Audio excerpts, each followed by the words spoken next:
100 წელი, 7 ქალი და 1 ოჯახი, რომლის ისტორიაც საქართველოს სისხლიან ქრონიკებშია ჩაქსოვილი.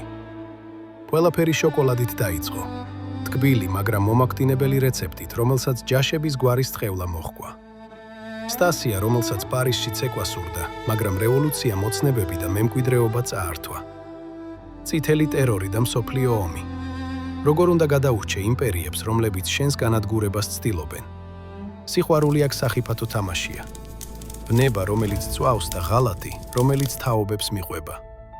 კრისტინე, კიტი, ელენე. ქალები, რომლებიც ეცემიან და ისევ დგებიან, რადგან სხვა გზა არ არსებობს. ეს არ არის უბრალოდ ოჯახური საგა. ეს არის ბრძოლა საკუთარი იდენტობისთვის რკინის ფარდის მიღმა.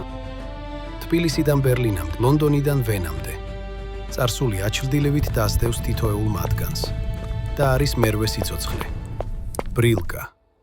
გოგონა, რომელმაც ეს წრე უნდა გაარღვიოს და ისტორია თავიდან დაწეროს. შეუძლია თუ არა ერთ წიგნს შეგაყვაროს, აგატიროს და შეგცვალოს სამუდამოდ. ნინო ხარატიშვილის შედევრი, რომელმაც მსოფლიო დაიპყრო.